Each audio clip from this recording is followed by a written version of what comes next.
నవీన్ చంద్ర heroine గా, Kamakshi Bhaskar heroine గా నటించిన ఈ థ్రిల్లర్ చిత్రం జూలై 4 ప్రపంచవ్యాప్తంగా విడుదలైంది. సినిమాపై ఉన్న నమ్మకంతో గత 2 రోజుల్లో ప్రీమియం షోలు ప్రదర్శించారు. అయితే ఈ షో ఎలా ఉందో, షో టైం సినిమా ఎలా ఉందో ఈ రోజు చూద్దాం. షో టైం కథ చాలా సింపుల్. ఒక రాత్రి 11 గంటల సమయంలో ఒక ఇంట్లో కుటుంబం మొత్తం సరదాగా కబుర్లు చెప్తుండగా అర్ధరాత్రి న్యూసెన్స్ చేస్తున్నారని సిఐ లక్ష్మీకాంత్ వారికి వార్నింగ్ ఇస్తాడు. అక్కడ సూర్య, శాంతి, సిఐ మధ్య వాగ్వివాదం జరుగుతుంది.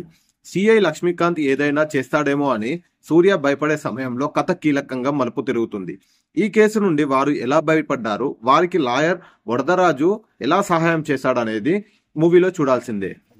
ఈ కథ మొత్తం ఒకటే రోజులో జరుగుతుంది. దర్శకుడు సింపుల్ గా కథను చాలా ప్రజెంట్ చేశాడు. ఫస్ట్ హాఫ్ కేవలం 45 నిమిషాల నిడివిడితో ముగించి అసలు కథ సెకండ్ హాఫ్ లో ప్రారంభించాడు. నరేష్ కథలోకి ఎంటర్ అయినప్పటి నుంచి హిల్లీరియస్ గా నవ్వించాడు. అదే సమయంలో సస్పెన్స్ కూడా బాగా హ్యాండిల్ చేశారు. ఇలాంటి సినిమాలు మలయాళంలో ఎక్కువ వస్తుంటాయి.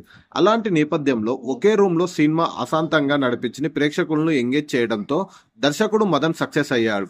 సస్పెన్స్ కామెడీ మిక్స్ చేయడంతో డైలాగ్ లో పదును ఉంటే వర్కౌట్ అవుతుంది. ఈ విషయంలో టీం సక్సెస్ అయ్యింది.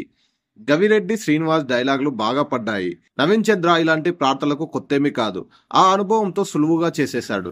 వికే నరేష్ తనదైన మార్క్ తో కామెడీతో అదరగొట్టాడు. రాజా రవీంద్ర సైకో పోలీస్ పాత్రలో పోలీసులను సినిమాను నడిపించటంలో కీలక పాత్ర పోషించాడు. కామాక్షి భాస్కర్ ఉన్నంతగా మెప్పించింది. ఇక జమినీ సురేష్ ఉస్తాద్ ఇస్మార్ట్ శంకర్ పాత్రలో నవ్వించాడు.